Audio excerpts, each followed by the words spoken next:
नमस्कार दोस्तों, physics with Kundan sir में आप सभी लोगों का स्वागत है। और आज का जो हमारा टॉपिक होगा दोस्तों, थोड़ा सा अलग टॉपिक होगा, लेकिन how to translate a subject में ही। अब देखिएगा, मैं वर्ब पे आ चुका हूँ। जैसा कि डेली बेसिस पे मैं आपसे कह रहा था कि वर्ब में वर्ब भी आता है, तो वर्ब के बारे में भी थोड़ी बहुत जानकारी होनी चाहिए। तो आज जो होगा how to translate a subject में ही एक अब होगा वर्ब एज ए सब्जेक्ट, यानी सब्जेक्ट पर वर्ब आ जाए। तो अगर वर्ब जो है सब्जेक्ट के रूप में यूज करना हो तो कैसे यूज करते हैं, तो वही है how to translate a subject में वर्ब एज ए सब्जेक्ट। जब सब्जेक्ट पर एक वर्ब आए तो उसको कैसे ट्रांसलेट करते हैं, उसके लिए क्या रूल्स होते हैं, उसको ट्रांसलेट कैसे किया जाता है, इसी के बारे में आज व्याख्या की जाएगी। तो दोस्तों, उम्मीद करता हूं कि आपको इससे पहले के जितने भी लेक्चर्स आ रहे हैं उसमें आप इंजॉय कर रहे होंगे, आपको समझ में आ रहा होगा, अच्छा लग रहा होगा। तो चलिए बिना देर किए हुए हम लोग अपने मेन टॉपिक पे आते हैं, वर्ब एज ए सब्जेक्ट। कि अगर कहीं वर्ब एज ए सब्जेक्ट आ जाए तो उसको कैसे बनाते हैं। तो दोस्तों ध्यान रखिएगा, इसको बनाते हैं 2+V1 से।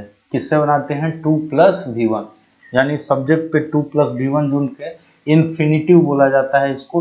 तीन चीज़ों इन्फिनिटिव, जिरंड और पार्टिसिपल जो होता है, इनको लिए मैं एक अलग लेक्चर लूंगा आगे समय पे। जैसे जैसे आता जाएगा मैं आपको लेक्चर लेता चलूंगा और बताता चलूंगा कैसे होता है। तो जब वर्ब एज ए सब्जेक्ट का यूज करना हो तो 2+V1 का यूज करते हैं। इसमें आपको दो लेक्चर देखने को मिलेंगे दोस्तों। ये एक छोटा सा लेक्चर है जिसमें आपको एक थोड़ा सा प्रैक्टिस करा दिया जाएगा, और उसके बाद अगले लेक्चर में थोड़े बड़े और एडवांस लेवल के क्वेश्चन दिए जाएंगे, ताकि आपको समझने में भी आसान, ताकि इसको कर लें तो आप उसको भी समझ सकते हैं। और फिर थोड़ी सी उसमें दाएं बाएं होता है, इधर उधर सेटअप करना पड़ता है, तो उसको मैं आपको व्याख्या कर सकूं। इसीलिए मैंने आज छोटे छोटे आपके लिए एग्जांपल्स लिए हैं, ताकि आपको समझने में आसानी रहे। अगर आज का लेक्चर समझ जाते हैं तो फिर अगले लेक्चर को समझने में कोई दिक्कत नहीं होगी। तो चलिए अभी स्टार्ट करते हैं। कह रहा है कि टहलना स्वास्थ्य के लिए अच्छा है। तो टहलना, टहलना का क्या होता है दोस्तों? वॉक। आप लोग देख पढ़ते हो क्या? WALK। थोड़ी बहुत मैं सिखा रहा हूँ, ऐसा नहीं है। आप देखिए क्या पढ़ते हो? वाल्क।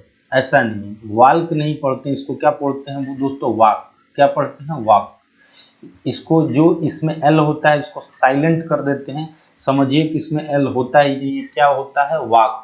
इसको पढ़ते हैं वाक, WALK लिखा जाता है, WALK, लेकिन पढ़ा जाता है वाक। तो लिखेंगे to walk, WALK, to walk. अब क्या है? इज है। अब क्या जी? तो अच्छा, good, for health, for health, HEALTH। तो कहेंगे कि टू वॉक इज ए, लिख सकते हैं, to walk is a good for health. To walk is a good for health, स्वास्थ्य के लिए। चलिए अगला है टू प्ले, ए ना लिखे, छोड़िए। To walk is good for health. अब अगला है खेलना स्वास्थ्य के लिए अच्छा है। तो खेलना का क्या होता है दोस्तों? To play. To play is, अब अच्छा है तो good for health, for health, HEALTH। अब देखिए अगला जो है, कह रहा है कि पढ़ाना एक अच्छा काम है। तो पढ़ाना का क्या होता है दोस्तों? टीच। रीड मत लिख लेना, रीड का मतलब पढ़ना होता है, टीच का मतलब पढ़ाना होता है। स्टूडेंट पढ़ते हैं, टीचर पढ़ाते हैं। तो टीचर जब पढ़ाया जाता है तो टीच लिखा जाता है, पढ़ा जाता है तो रीड लिखा जाता है। तो to teach, TEACH, to teach is a good work, a good work, WORK। पढ़ाना है क्या जी? तो एक अच्छा काम, ए गुड वर्क। अगला है तैरना एक अच्छा व्यायाम है। तो तैरना का क्या होगा? To swim, SWIM, to swim is a good exercise, EXERCISE, exercise.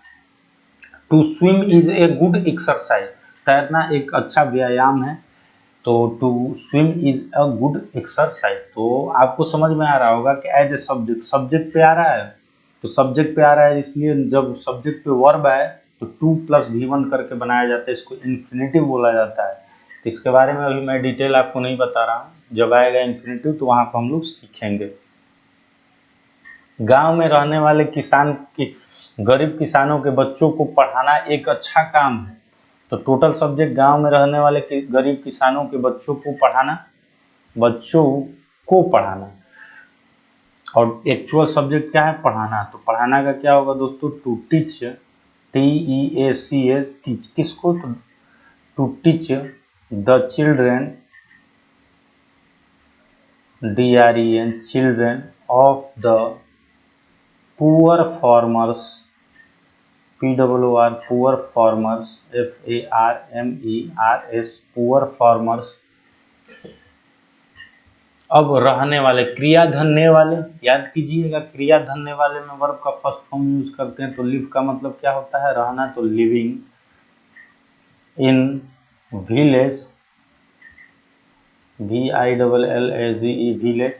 अब क्या होगा? इज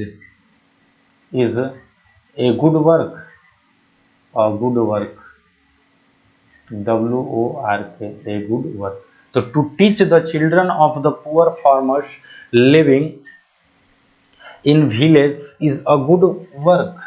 अगला चलते हैं। पत्र लिखना एक अच्छा कला है। तो पत्र लिखना, तो लिखना क्या जी? पत्र, to write, WRITE, to write a letter, LETTER। ध्यान दीजिएगा, LATER भी होता है। लेटर का मतलब होता है बाद में या के बाद, और LETTER का होता है पत्र। इस बात को ध्यान रखिएगा। तो to write a letter is an art, ART। अब ए क्या है जी? Art, art. आ रहा है तो आ रहा है, इसलिए एन का यूज होता है। अगर आ ई उ ए जो होते हैं ना, उनसे अगर कहीं साउंडिंग हो रही है तो समझिए कि एन का यूज होगा। अगर उसको छोड़ के कुछ अन्य हो रहा है तो ए का यूज होता है। तो ये चीजें मैं आर्टिकल्स जब पढ़ाऊंगा तब बताऊंगा। अंग्रेजी पढ़ाना बहुत कठिन है। तो अंग्रेजी पढ़ाना, तो teach, TEACH, to teach English, ENGLISH, to teach English is very difficult, DIFFICULT, to teach English is very difficult, यानी अंग्रेजी पढ़ाना बहुत कठिन है। तो to teach English is very difficult। अब देखिए, खाना पकाना आसान है। तो पकाना, to cook, COOK, to cook food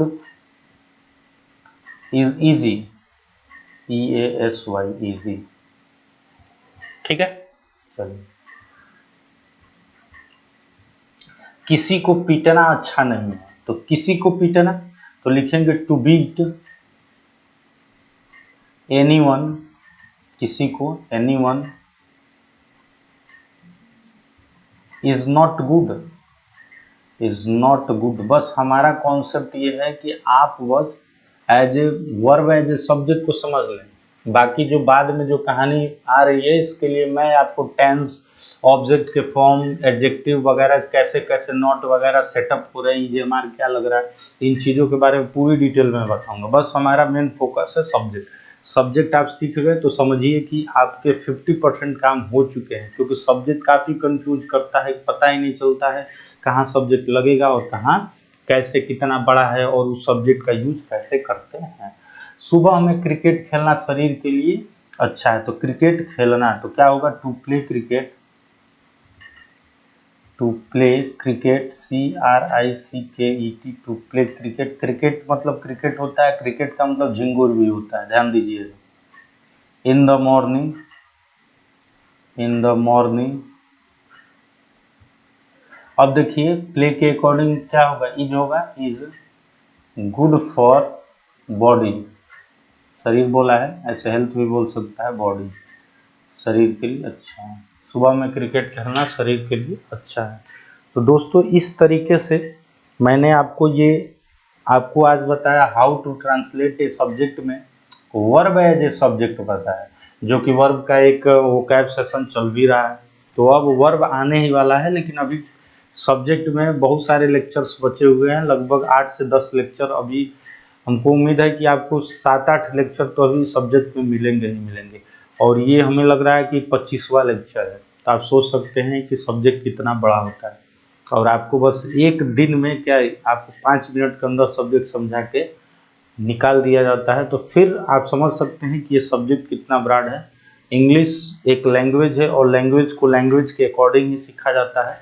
और धीरे धीरे जब आप हिंदी से इंग्लिश को सीख ले, तो सीखने के बाद जब आप कॉम्पिटिटिव लेवल पे जाएं, जब आपका बेसिक मजबूत हो जाए, तो दोस्तों हिंदी का यूज न करें कॉम्पिटिटिव लेवल पे, क्योंकि आपके पास उतना टाइम नहीं होता है कि आप हिंदी से इंग्लिश बनाएं और इंग्लिश से हिंदी करें।